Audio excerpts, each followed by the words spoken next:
Hello students, welcome to my YouTube channel. So ये आपका 7th lecture हो गया डिज़ाइन ऑफ स्टील स्ट्रक्चर का। इस इस लेक्चर में हम लोग देखेंगे कैरेक्टरिस्टिक एंड डिज़ाइन एक्शंस और भी बहुत सारे इंपॉर्टेंट टर्म्स जो कि बहुत इंपॉर्टेंट है from the subject point of view. Okay, तो सबसे पहले समझते हैं कैरेक्टरिस्टिक एंड डिज़ाइन एक्शंस क्या होता है। एक्शंस मीन्स हो गया लोड। ठीक है, ये क्या हो गया? लोड। तो कैरेक्टरिस्टिक एंड डिज़ाइन लोड क्या होता है? डिज़ाइन लोड हो गया जिस लोड के लिए हम लोग कोई स्ट्रक्चर को डिज़ाइन कर रहे हैं वो क्या डिज़ाइन लोड हो गया। और जिस स्ट्रेंथ के लिए हम लोग डिज़ाइन कर रहे हैं कोई स्ट्रक्चर को वो हो गया आपका डिज़ाइन स्ट्रेंथ। ठीक है, डिज़ाइन लोड के बारे में हम लोग को पढ़ना है, डिज़ाइन स्ट्रेंथ के बारे में पढ़ना है। ठीक है, क्योंकि कोई भी स्ट्रक्चर हम लोग डिज़ाइन करेंगे तो डिज़ाइन लोड को हम लोग कंसिडर करना पड़ेगा और डिज़ाइन स्ट्रेंथ को कंसिडर करना पड़ेगा। अब मान लीजिए ये स्ट्रक्चर है तो इसमें कुछ लोड आ रहा होगा। ठीक है, इसमें कुछ लोड आ रहा होगा तो इस लोड को ये रजिस्ट करेगा, तभी करेगा जब इसका इस स्ट्रक्चर का स्ट्रेंथ इस लोड से ज़्यादा हो।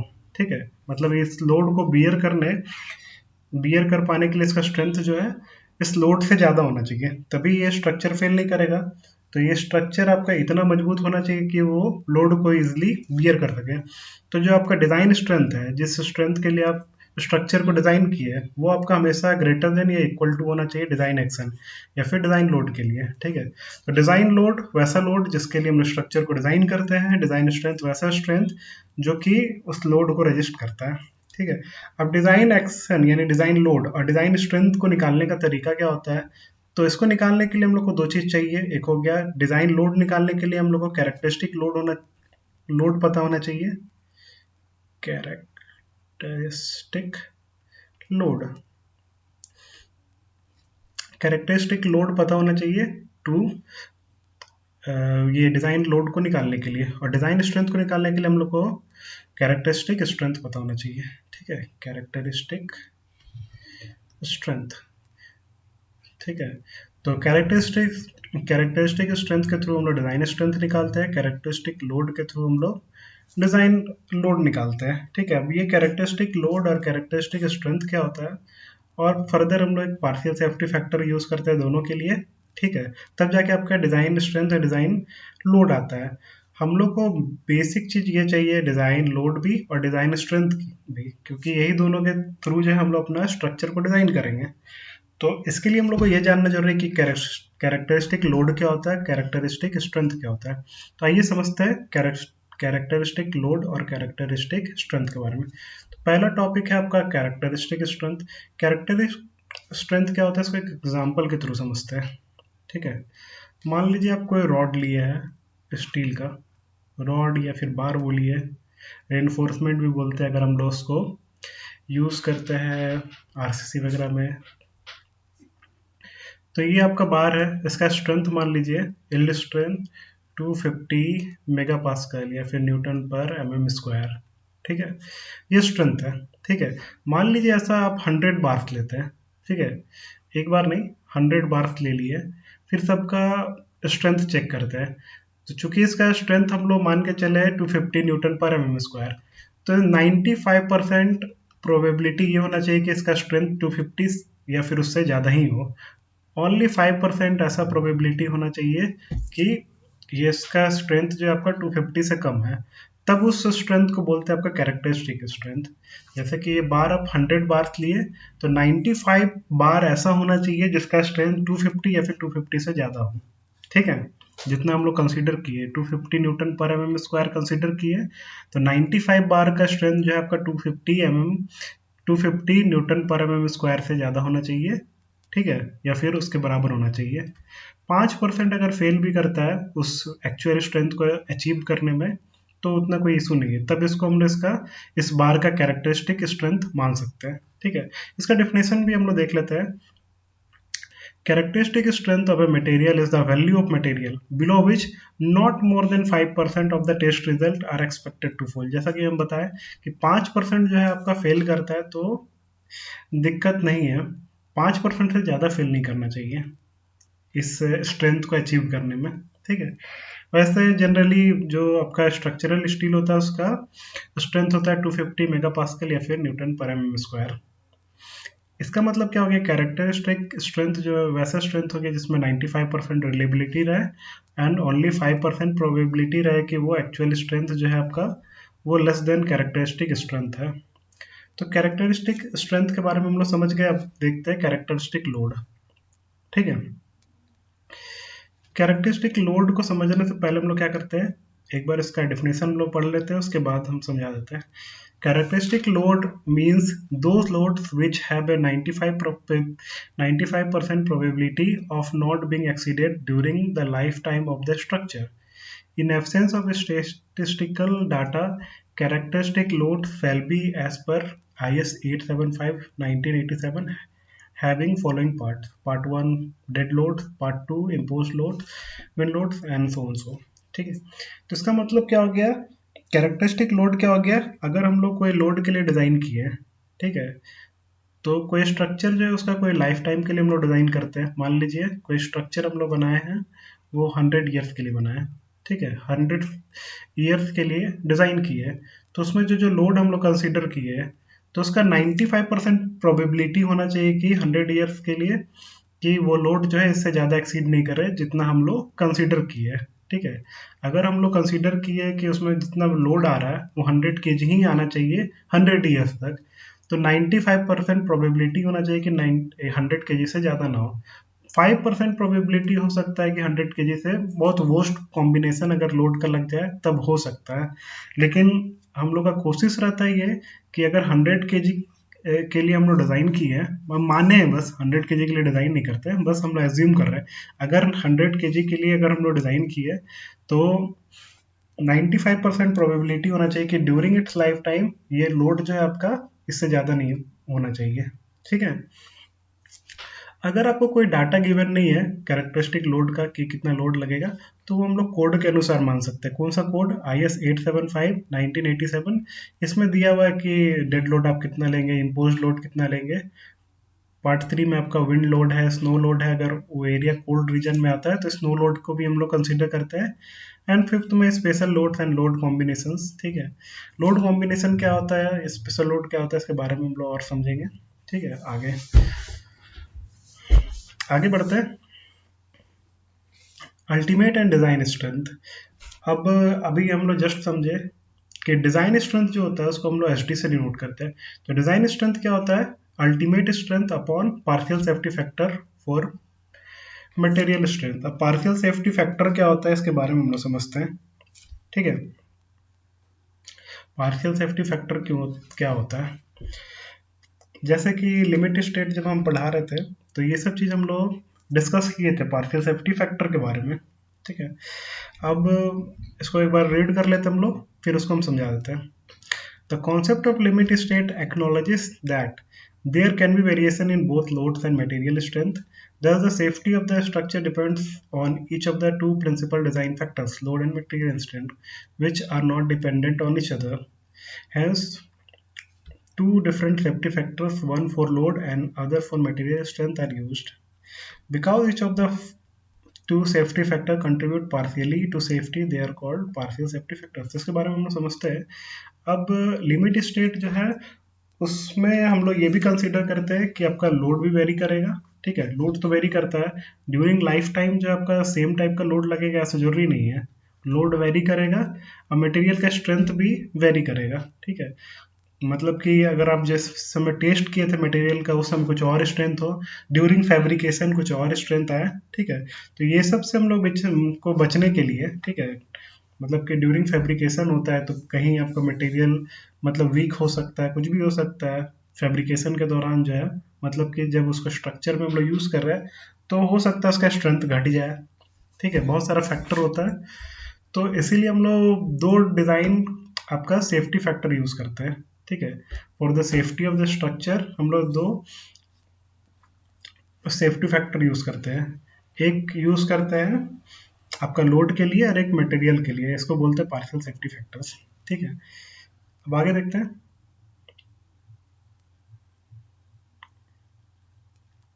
सबसे पहले partial safety factor for material strength. ठीक है, अब इसको समझते हैं। जैसे जो भी मटेरियल हम लोग स्ट्रक्चर में यूज़ कर रहे हैं, ठीक है, उसका स्ट्रेंथ जो भी हो, अगर हम लोग बार यूज़ कर रहे हैं तो बार का स्ट्रेंथ अगर 250 मेगा पास्कल है या फिर न्यूटन पर mm स्क्वायर है, तो हम लोग इतना स्ट्रेंथ मान के नहीं चलते। जैसा कि पहले ही के लेक्चर में हम लोग लिमिट स्टेट के बारे में डिस्कस किए थे कि मटेरियल का स्ट्रेंथ को क्या करते हैं हम लोग कम मान के चलते हैं, ताकि क्या हो, अगर लोड बढ़ता भी है तो वो मटेरियल जो है आराम से उसको रजिस्ट कर ले। तो अब ये अगर इसका एक्चुअल में स्ट्रेंथ है 250 मेगा पास्कल, तो हम लोग क्या करेंगे, इसका मटेरियल स्ट्रेंथ कम मानेंगे। तो उसके लिए हम लोग क्या करते हैं, इसको पार्शियल सेफ्टी फैक्टर से डिवाइड करते हैं। तो अब ये पार्शियल सेफ्टी फैक्टर से इसलिए डिवाइड करते हैं क्योंकि अब मान लीजिए कि ये आपका ये रॉड ही है, ये आपको यूज़ करना है, ठीक है। तो रॉड यूज़ आप करना चाहते हैं अपने स्ट्रक्चर में, तो इसमें जो फैक्ट्री में बना, ठीक है, और जो आप साइट में यूज़ कर रहे हैं, तो उसमें मटेरियल का स्ट्रेंथ में कुछ डिक्लिनेशन आ जाता है। हो सकता है कि इसका स्ट्रेंथ घट गया हो। क्यों घट सकता है? बहुत सारा कारण होता है फैब्रिकेशन के दौरान। मतलब जब हम लोग उसको यूज़ कर रहे हैं स्ट्रक्चर में, तो उसमें उसका स्ट्रेंथ में रिडक्शन आ गया। फिर टॉलरेंस वगैरह होता है। मान लीजिए आपका जो जो डायमीटर का बार यूज़ करना था, ठीक है, लेकिन वो डायमीटर अचीव नहीं हुआ, उससे हल्का कम है डायमीटर आपका बार का, तो उस केस में भी स्ट्रेंथ जो है डिक्लाइन करेगा, ठीक है। मटेरियल साइज आप सही नहीं लिए हैं, मेंबर का साइज, फिर सही से अगर कैलकुलेट नहीं किया स्ट्रेंथ, या फिर मटेरियल में कुछ इम्परफेक्शन आ गया है, तो ये सब के कारण क्या होता है कि जो हम लोग मटेरियल यूज़ करना चाहते हैं उसका स्ट्रेंथ ड्यूरिंग फैब्रिकेशन क्या होता है, कम हो जाता है। तो उसके लिए हम लोग पार्शियल सेफ्टी फैक्टर यूज़ करते हैं ताकि हम लोग का स्ट्रक्चर जो हो सेफ बन सके। अब पार्शियल सेफ्टी फैक्टर के लिए एक टेबल दिया गया हम लोग का कोड में, वो हम लोग देखते हैं, ठीक है। Resistance govern by yielding gamma MO, उसके लिए पार्शियल सेफ्टी फैक्टर है 1.1। अब ये हुआ क्या, जैसे मतलब कि यील्डिंग के बारे में हम लोग पढ़े थे जब ये स्ट्रेस स्ट्रेन कर्व पढ़ रहे थे स्टील का, ठीक है। तो यील्ड स्ट्रेंथ होता है, तो अगर कोई स्ट्रक्चर जो है वो यील्डिंग के कारण फेल कर रहा है, ठीक है, तो उस केस में हम लोग पार्शियल सेफ्टी फैक्टर क्या लेंगे, 1.1 लेंगे। तो यील्डिंग के कारण जो सेफ्टी फैक्टर होता है उसको हम लोग क्या करते हैं, गामा एमओ से डिनोट करते हैं, ठीक है। फिर बकलिंग अगर हो रहा है, मतलब यील्डिंग में क्या होता है कि आपका जो मेंबर का साइज है वो क्या होगा, बढ़ेगा, ठीक है, बढ़ेगा। मतलब कि अगर हम लोग दोनों साइड से फोर्स लगा रहे हैं तो यील्डिंग मतलब होना कि प्लास्टिक डिफॉर्मेशन होना। तो प्लास्टिक डिफॉर्मेशन होने के कारण जो आपका फेल्योर होता है, तो उस केस में हम लोग पार्शियल सेफ्टी फैक्टर 1.1 यूज़ करते हैं। फिर अगर बकलिंग हो रहा है, बकलिंग के बारे में आप लोग पढ़ेंगे जब कॉलम वगैरह पढ़ाएंगे। तो जब कॉलम हम लोग बनाते हैं तो कॉलम क्या होता है, बकल कर सकता है अगर कॉलम का जो आपका लेंथ और विड्थ का रेशियो सेम नहीं हो, मतलब ये टेढ़ा हो जाएगा इस टाइप का, तो ऐसे केस को बोलते हैं buckling. Buckling basically slenderness ratio के कारण होता है, जिसमें लेंथ और विड्थ का प्रॉपर रेशियो हम लोग नहीं लेते। इसके बारे में और अच्छे से डिस्कस करेंगे हम लोग नेक्स्ट लेक्चर्स में, अपकमिंग लेक्चर्स में। तो उस केस में भी हम लोग पार्शियल सेफ्टी फैक्टर को गामा एमओ से डिनोट करते हैं। इसका वैल्यू इसमें भी 1.1 होता है। फिर अल्टीमेट स्ट्रेस के कारण जब फेल होता है तो उसको पार्शियल सेफ्टी फैक्टर को गामा M1 से डिनोट करते हैं। इसका वैल्यू हो गया आपका 1.25। फिर अभी अपकमिंग लेक्चर में हम लोग ये सब भी देखेंगे, कनेक्शंस। इसके बाद जो है हम लोग को कनेक्शन ही पढ़ना है। तो कनेक्शंस में जो जो बोल्ट यूज होता है, फ्रिक्शन टाइप या फिर बियरिंग टाइप, रिबेट्स के बारे में पढ़ेंगे, वेल्ड्स के बारे में पढ़ेंगे। तो अगर सॉफ्ट फैब्रिकेशन हो रहा है, सॉफ्ट फैब्रिकेशन मतलब फैक्ट्री में बन रहा है, तो उस केस में हम लोग पार्शियल सेफ्टी फैक्टर क्या लेंगे। अगर फील्ड फैब्रिकेशन हो रहा है, मतलब फील्ड में अगर उसको बनाया जा रहा है, तो इस केस में मतलब कि सॉफ्ट फैब्रिकेशन मतलब कि शॉप में ही अगर बनाया जा रहा है स्ट्रक्चर को, तो उस केस में पार्शियल सेफ्टी फैक्टर क्या होगा। अगर फील्ड में फैब्रिकेट किया जा रहा है तो उस समय पार्शियल सेफ्टी फैक्टर क्या लेंगे हम लोग, इसके बारे में डिस्कस किया गया है। अगर आपका बोल्ट बियरिंग टाइप का होता है, ये सब के बारे में हम लोग डिटेल में पढ़ेंगे। अभी बस आप ये समझ लिए कि इसको डिनोट कैसे करते हैं। गामा एम एफ से डिनोट करते हैं फ्रिक्शन टाइप बोल्ट को, फिर गामा एम बी से डिनोट करते हैं बोल्ट बियरिंग टाइप का, और सॉफ्ट फैब्रिकेशन हो गया जो कि आपका फैक्ट्री में बनता है अच्छा से, और फील्ड फैब्रिकेशन हो गया जो फील्ड में हम लोग बनाते हैं स्ट्रक्चर। रिबेट्स के बारे में भी हम लोग अपकमिंग लेक्चर में पढ़ेंगे, रिबेट क्या होता है। पहले के टाइम में रिबेट ही यूज होता था, अब जो है इसका यूजेज कम हो गया है, ठीक है। रिबेट्स क्या होता है इसके बारे में हम लोग देखेंगे। ये सब सब कनेक्टर्स हैं, ठीक है। जैसे कि हम लोग का जो मेंबर होता है स्टील का, उसको कनेक्ट किया जाता है, तो जो कनेक्ट हम लोग करते हैं तो उसमें हम लोग बोल्ट या फिर रिवेट यूज़ करते हैं या फिर वेल्डिंग करते हैं। तो ये सब क्या है, अगला चैप्टर जो हम लोग का कनेक्शन है उसमें हम लोग डिटेल में डिस्कस करेंगे इसको। ठीक है। रिवेट का जो पार्शियल सेफ्टी फैक्टर होता है उसको गामा एम आर से डिनोट करते हैं हम लोग। फिर वेल्ड का जो पार्शियल सेफ्टी फैक्टर होता है उसको गामा एम डब्ल्यू से डिनोट करते हैं। तो सबका पार्शियल सेफ्टी फैक्टर गिवन है 1.25 1.25, सब केस में 1.25 है in case of soft fabrication. Field fabrication में हम लोग थोड़ा चेंजेस है 1.25 1.25 1.25 1.50। ठीक है। तो ये मटेरियल स्ट्रेंथ के बारे में हम लोग पार्शियल सेफ्टी फैक्टर जो होता है वो डिस्कस कर लिए। अब आगे देखते हैं लोड्स में। ठीक है। अब मटेरियल स्ट्रेंथ हम लोग कम मान के डिजाइन करते हैं ताकि हम लोग का लोड को आराम से वो बियर कर सके स्ट्रक्चर। लेकिन जब हम लोग लोड के बारे में डिस्कस करेंगे तो लोड में क्या करेंगे, हम लोग स्ट्रेंथ ज़्यादा मानते हैं, मतलब ज़्यादा हम लोग को मान के चलना पड़ता है ताकि हम लोग का स्ट्रक्चर जो हम लोग डिज़ाइन करें वो और ज़्यादा सेफ हो। तो डिज़ाइन लोड जब हम लोग निकालते हैं तो इस केस में पार्शियल सेफ्टी फैक्टर से डिवाइड नहीं करते, मल्टीप्लाई करते हैं कैरेक्टरिस्टिक लोड को। तो डिज़ाइन लोड जब हम लोग निकालेंगे तो पार्शियल सेफ्टी फैक्टर से मल्टीप्लाई करेंगे कैरेक्टरिस्टिक लोड को। ठीक है। तो डिज़ाइन लोड कैसे निकलता है, partial safety factor into characteristic load. Characteristic load के बारे में हम लोग ऊपर ही देखे थे कि 90 वैसा लोड जिसमें 95% प्रोबेबिलिटी होता है कि वो अपना स्ट्रेंथ को जितना जितना लोड हम लोग क्या सोचे थे उतना ही आपका 95% प्रोबेबिलिटी होना चाहिए कि पूरे लाइफ टाइम तक जो है उससे ज़्यादा लोड ना लगे। ओके। 5% ही ऐसा वर्स्ट केस हो सकता है कि आपका लोड उससे ज़्यादा हो। तो क्या क्या सेफ्टी फैक्टर होता है लोड के लिए, ये हम लोग डिस्कस करते हैं। ठीक है। इधर है आपका limit state of strength, limit state of serviceability. तो लिमिट स्टेट ऑफ स्ट्रेंथ जो होता है उसमें मटेरियल का स्ट्रेंथ के बारे में हम लोग डिस्कस करते हैं। ठीक है। और सर्विसिबिलिटी में क्या किसके बारे में डिस्कस करेंगे कि आपका जो आपका स्ट्रक्चर है वो सर्विसेबल होना चाहिए, उसमें ज़्यादा ये डिफ्लेक्शन नहीं होना चाहिए, बेंडिंग नहीं होना चाहिए, क्रैकिंग नहीं होना चाहिए, ये सब के बारे में हम लोग डिस्कस करते हैं। अब कॉम्बिनेशन ऑफ लोड के बारे में देखते हैं। अब चूंकि ऐसा स्ट्रक्चर में लोड तो आपका बहुत सारा आता है ना, डेड लोड आ गया, लाइव लोड आ गया। अगर इंडस्ट्रियल स्ट्रक्चर है तो क्रेन लोड भी आएगा, वहाँ पे ये ज़्यादा रहता है क्रेन लोड डेड लोड और लाइव लोड के कंपेरेटिवली। तो अब ये आपका डीएल हो गया डेड लोड, लाइव लोड हो गया, क्रेन लोड हो गया, डब्ल्यू एल होता है विंड लोड, ईएल हो गया आपका अर्थक्वेक लोड, ईआर हो गया इरेक्शन लोड, एएल हो गया एक्सीडेंटल लोड। ठीक है। तो ये सब के बारे में हम लोग डिस्कस करेंगे। कॉम्बिनेशन में हम लोग देखते हैं, क्योंकि हम लोग सिंपल एक डेड लोड या फिर लाइव लोड के लिए तो डिजाइन नहीं करते स्ट्रक्चर, सबको ऐड करके हम लोग वर्स्ट पॉसिबल कंडीशंस देख लेते हैं और उसके लिए हम लोग डिजाइन करते हैं। तो ये कॉम्बिनेशन हो गया लोड का, dead load plus live load plus crane load, मतलब ये तीनों लोड लग रहा है। हम लोग को वन बाय वन सबको चेक कर लेना होता है, जिसमें आपका लोड सबसे ज़्यादा आता है, जिसमें लोड कॉम्बिनेशन सबसे ज़्यादा आ रहा है उस हिसाब से हम लोग डिज़ाइन करते हैं। ठीक है। अब जैसे ये पहला कॉम्बिनेशन अगर हम लोग देख ले, dead load plus live load plus crane load. ठीक है। तो डेड लोड में हम लोग पार्शियल सेफ्टी फैक्टर क्या लेंगे 1.5, लाइव लोड में हम लोग 1.5 लेंगे partial safety factor, wind load या फिर अर्थक्वेक लोड में कुछ नहीं लेंगे। समझ में आ रहा है। अब एक चीज आप लोग नोटिस किए होंगे, विंड लोड स्लैश दिया हुआ है अर्थक्वेक लोड। तो ऐसा क्यों दिया हुआ है, क्योंकि ये दोनों का साथ में अकरेंस जो है ना के बराबर होता है, मतलब दोनों एक साथ अकर कभी नहीं करता, विंड लोड भी और अर्थक्वेक लोड भी। इसीलिए हम लोग दोनों को कंसिडर नहीं करते, क्योंकि इससे हम लोग क्या होगा, इकोनॉमी जो है हम लोग का वो इकोनॉमिकल स्ट्रक्चर नहीं रहेगा, हम लोग का कॉस्ट बढ़ जाएगा, इसलिए दोनों में से एक कंसिडर करते हैं हम लोग। ठीक है। क्योंकि बहुत रेयर केस है कि दोनों एक साथ आए।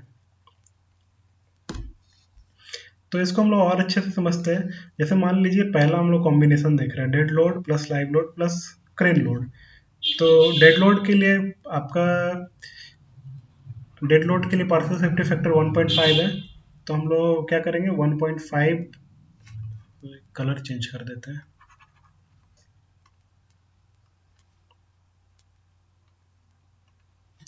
अब डेड लोड के लिए 1.5 है, तो 1.5 इंटू जब हम लोग डिज़ाइन लोड निकाल रहे हैं ठीक है, ये डिज़ाइन लोड है, डेड लोड मत समझिएगा।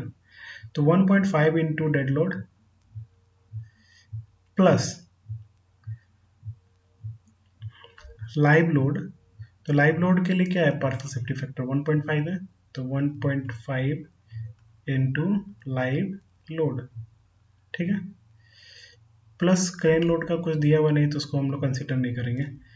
तो अगर मान लीजिए कि आपका डेड लोड भी 100 किलो न्यूटन लग रहा है और लाइव लोड भी 100 किलो न्यूटन लग रहा है, तो ऐसे तो आपका टोटल लोड कितना आ रहा है, 200 किलो न्यूटन।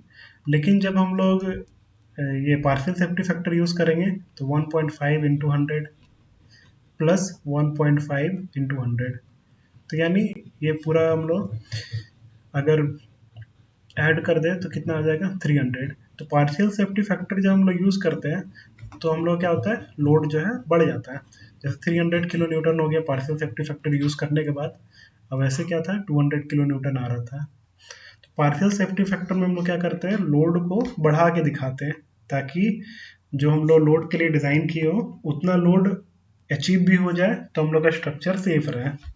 ठीक है, वैसे ही हम लोग दूसरे कॉम्बिनेशन में भी ये मेजर कर सकते हैं। डेड लोड के लिए 1.2 है, प्लस लाइव लोड के लिए 1.2 है। इस केस में क्रेन लोड तो कुछ दिया हुआ नहीं है, फिर विंड लोड या फिर अर्थक्वेक लोड में हम लोग क्या लेंगे, 0.6 लेंगे और मेजर कर सकते हैं जैसे ऊपर किए थे हम। ठीक है, तो ये हो गया आपका डिज़ाइन लोड निकालने का तरीका, ये सब आपका सेफ्टी फैक्टर्स हो गया। ठीक है, वैसे ही लिमिट स्टेट ऑफ सर्विसिबिलिटी में भी हम लोग देखेंगे। तो लिमिट स्टेट ऑफ सर्विसिबिलिटी में हम लोग देखेंगे कि जो भी आपका पार्शियल सेफ्टी फैक्टर्स है वो एक या फिर एक से कम है। ठीक है, तो ऐसा हम लोग क्यों करते हैं, क्योंकि जो भी हम लोग लोड लेंगे वो कॉम्बिनेशन उसमें पार्शियल सेफ्टी फैक्टर लगाने के बाद ही ये वाला यूज़ करते हैं, इसलिए बन ही दिए हैं हम लोग पार्शियल सेफ्टी फैक्टर्स। क्योंकि जो हम लोग लिमिट स्टेट ऑफ स्ट्रेंथ के लिए जो भी डिज़ाइन लोड होता है वो निकाल लेते हैं। ठीक है, उसके बाद हम लोग सर्विसिबिलिटी के लिए बस चेक करते हैं। आगे समझते हैं।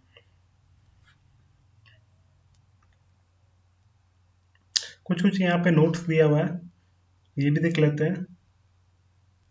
When action of various live load is simultaneously considered, the leading live load shall be considered to be one of the causing the higher load effects in the member section. तो यहाँ पे आप लोग देखेंगे एक लीडिंग है, एक accompanying है। तो अगर लाइव लोड बहुत सारे टाइप का लग रहा है तो हम लोग लीडिंग का यूज़ करेंगे, accompanying का नहीं यूज़ करेंगे। यहाँ पे सेफ्टी फैक्टर कम है, मतलब अगर एक ही टाइप का लाइव लोड लग रहा है तो उस केस में हम लोग accompanying का यूज़ करते हैं, नहीं तो बेसिकली लीडिंग का यूज़ करेंगे। ठीक है,